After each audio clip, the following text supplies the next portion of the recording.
This is Game Night with Josh Hennig on 97.3 ESPN and the 97.3 ESPN free mobile app. Before we check back out on the text board at 609-403-0973 and your DMs into the 97.3 ESPN mobile app powered by First Bank Seattle City. I'm already seeing Andrew from Summers Point chiming in with his dream land for the Sixers, which I will get to a little bit later this hour. But right now I want to get into Boxing Insider Promotions. Saturday, May 11th, Tropicana for the first time in 7 years is going to have boxing back in the showroom. And the man who's bringing it all to Atlantic City is Larry Goldberg, joining me here in the 97.3 ESPN studio. Larry, how you doing today? I'm doing great, Josh. Thank you very much for having us on, or having me on. I appreciate you jumping on. So, for those who don't know, you have had Boxing Insider, the website, for 25 years. I think that's something interesting. So talk about how you got into, how did you start with the website before you got into promoting fights? I grew up in Atlantic City. I used to like going to the fights. They were quite expensive, and you always had to ask favors to get into the old fights.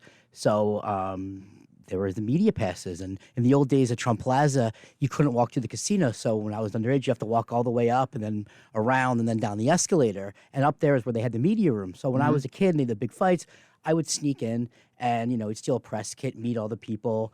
And I said, I'm going to be a media. So in the very, very early days of the internet, I registered this name, and I was a program called Front Page, and we set up a website. And then I, had the wherewithal to subscribe to a service that would, aggregate, the Associated Press and stuff like that. Again, this is the really, really early days of the internet. And, we were one of the first websites, and we've had our ups and downs. We were here covering the early UFC days, the early, like I said, I was, credentialed to all the Mike Tyson fights in the early 2000s, and up until now. And then, so we've been like a news aggregator for forever. And it's just, it's just been just a boxing website, really.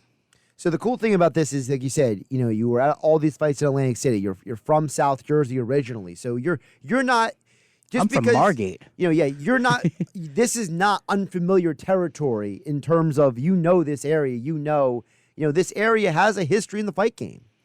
I've been saying while we're trying to promote this fight, Atlantic City is known for a few things, and one of them is boxing.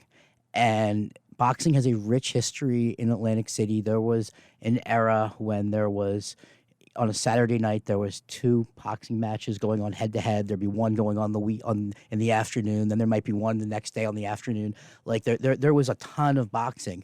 And for a lot of reasons, and it's not really the reasons people think they are, boxing sort of evaporated. And, you get a spot show here, you get a spot show there, but there isn't any consistent boxing in Atlantic City.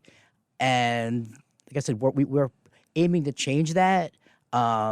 And we've been doing this for the last 2 years in New York. This will be my 10th promotion, my first here.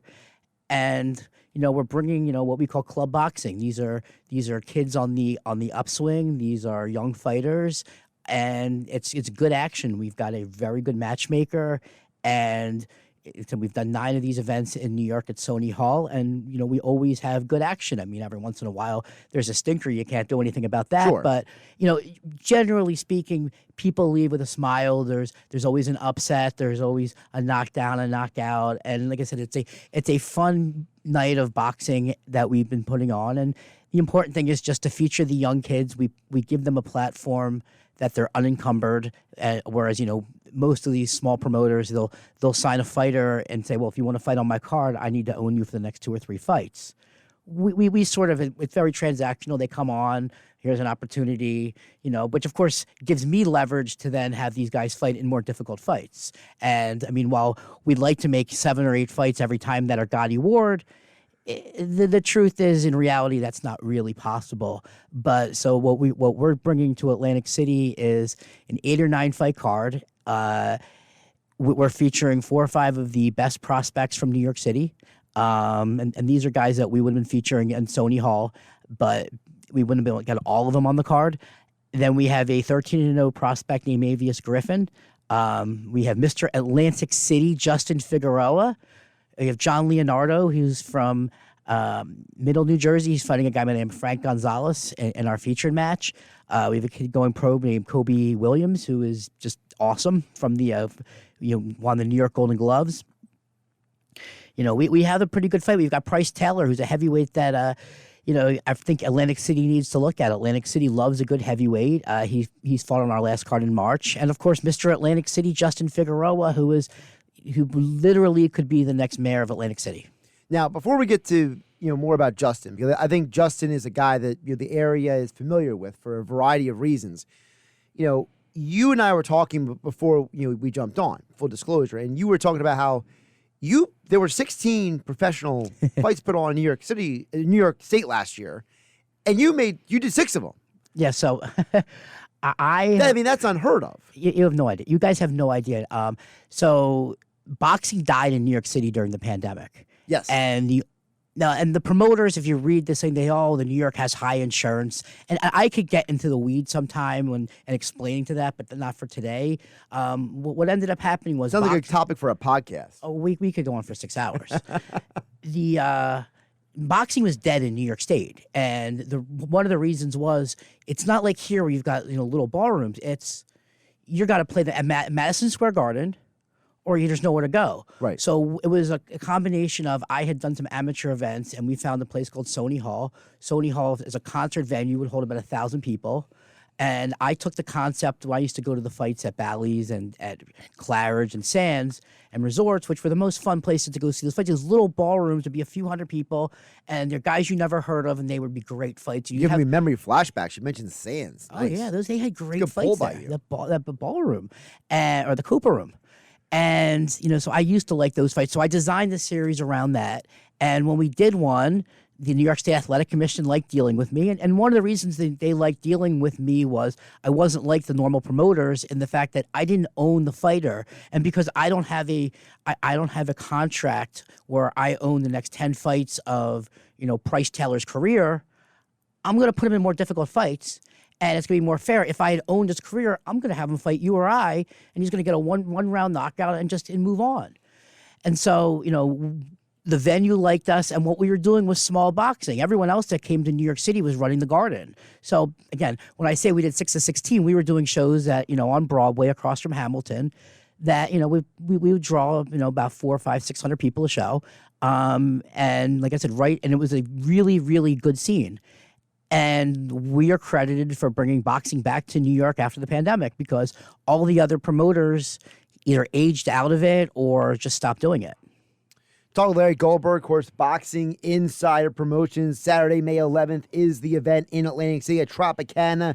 Of course, doors will open at 6:30. Bell time is 7:30. Special appearance that night by heavyweight champion of the world, Larry Holmes, will be in the house as well. Let's get to Justin Figueroa. I mentioned I wanted to get to him because, you keep using the term Mr. Atlantic City. Well, that's his nickname. It is.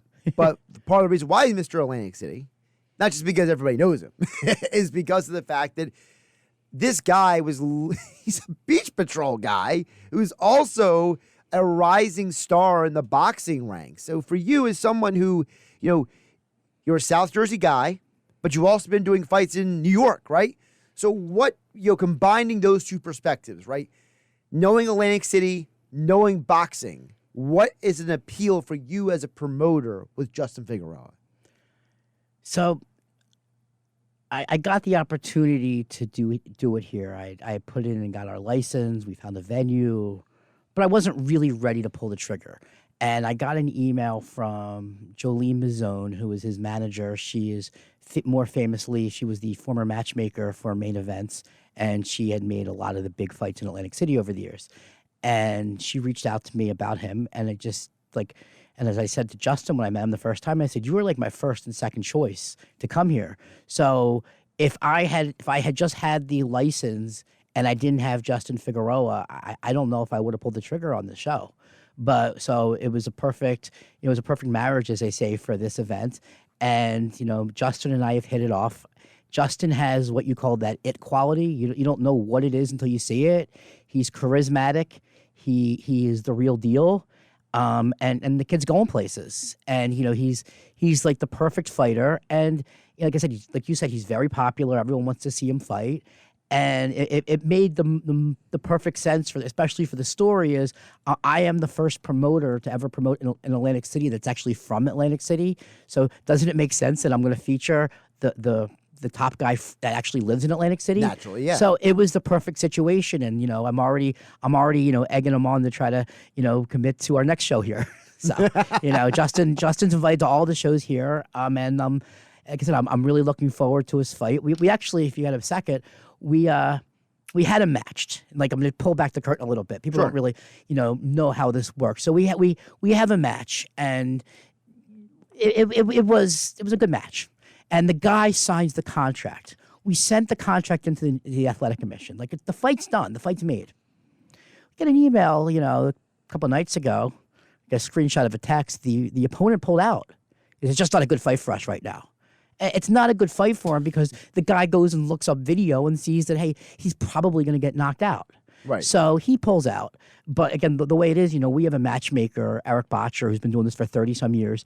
And he didn't tell me that this happened because he knew I would just project my anxiety. What am I going to do? My main event just fell out. So all of a sudden, I'm on a phone call with him. He's like, oh, yeah, by the way, Justin's opponent fell out. Oh, by the way. But good news, we already have a fight signed, and it's been approved by Commissioner Larry Hazard, so you're good to go.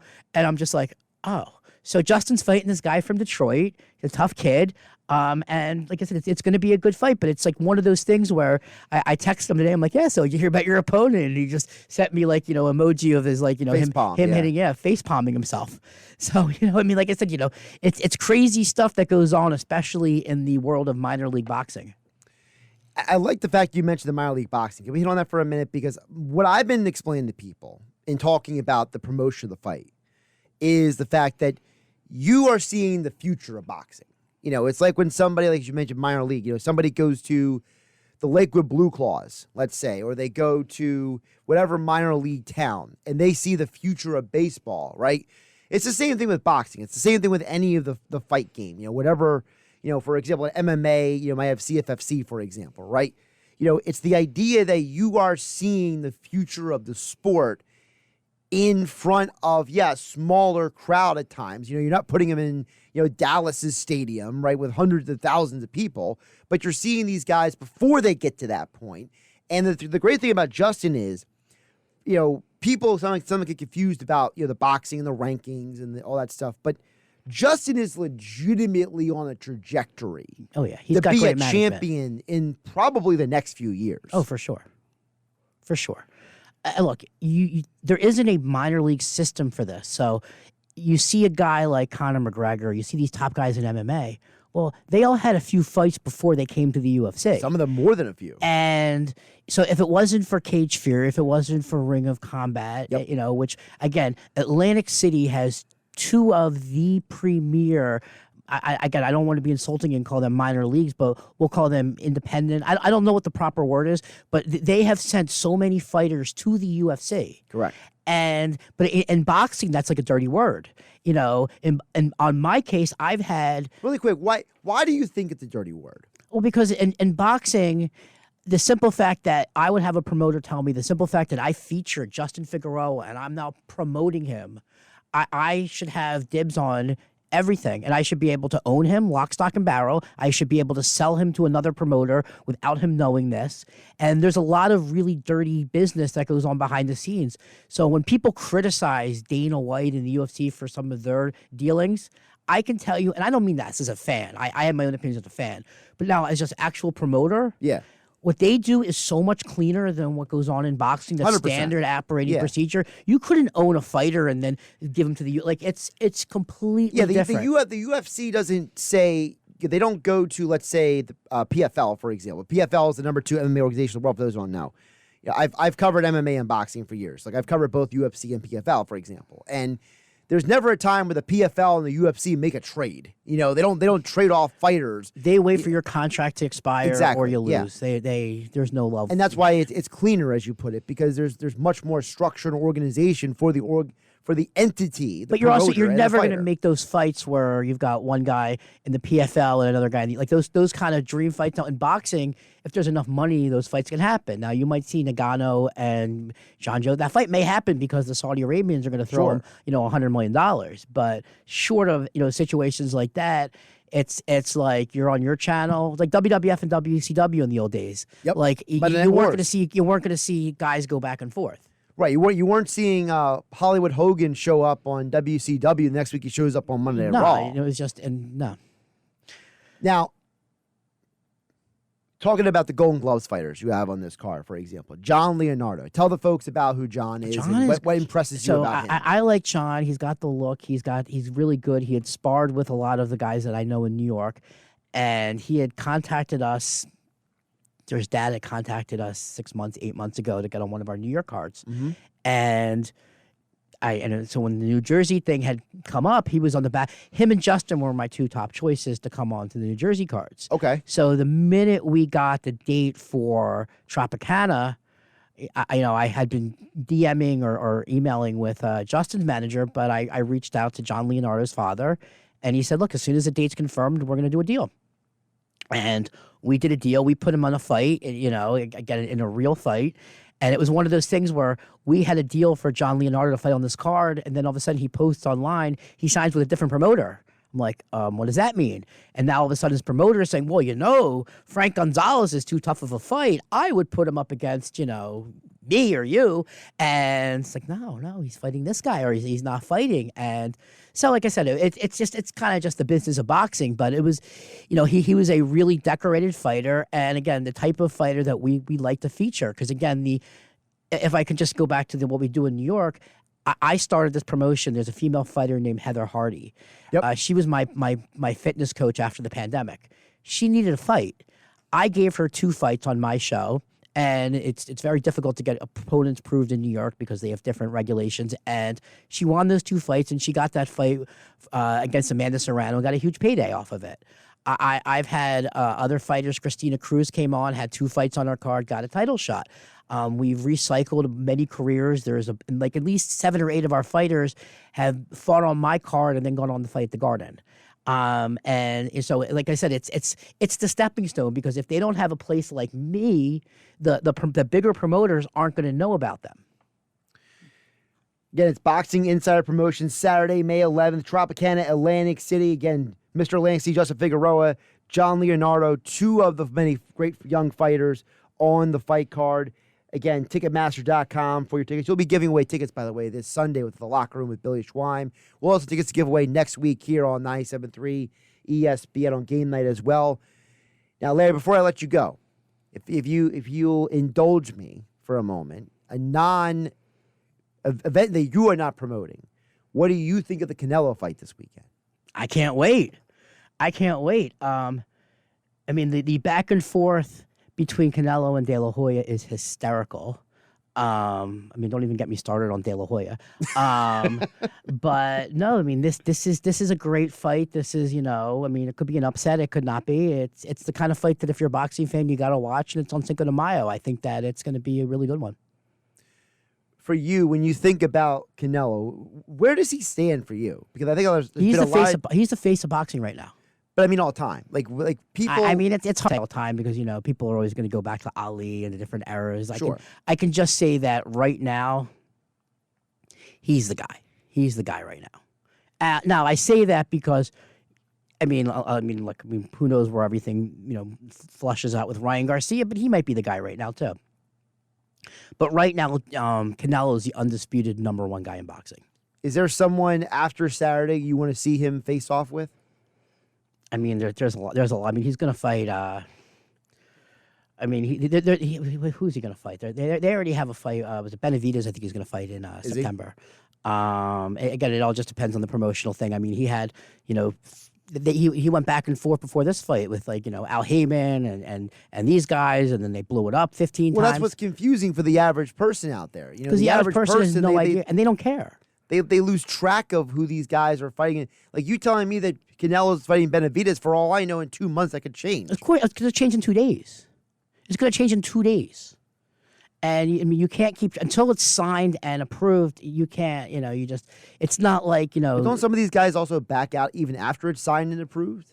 they don't back out in the traditional way, like they're backing out. They just they get an injury. They get because there's so much money at that level. These guys have to they have to protect their interests. All right, there you go. You heard it from the boxing insider himself, Larry Goldberg, here on Game Night on 97.3 ESPN. Larry, appreciate you joining me in the studio today talking about the event next Saturday. I thank you very much for having me. It means a lot. Like I said, this is, I'm local. We're trying to bring back local minor league boxing, the kind that Atlantic City used to have. Tickets are very cheap for this event, starting at $60.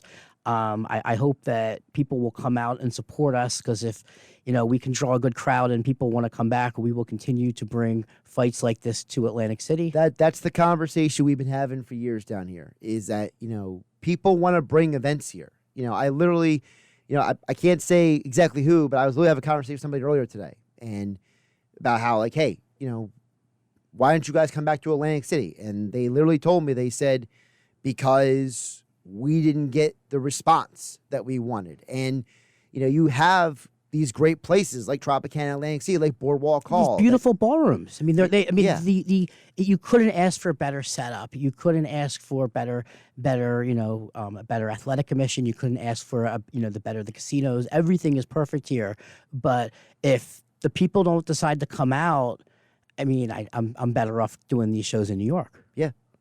But I mean, like I said, I'm from here. I would love nothing more than to bring back regular cards, and there are so many fighters that we can bring through the town. Absolutely, and that's the thing that people need to know. You support something like this on May 11th at Tropicana Atlantic City. You support Boxing Insider Promotions. They'll keep bringing you more and better here to Atlantic City. Larry, again, appreciate you joining me today. Thank you so much for having me. I appreciate it.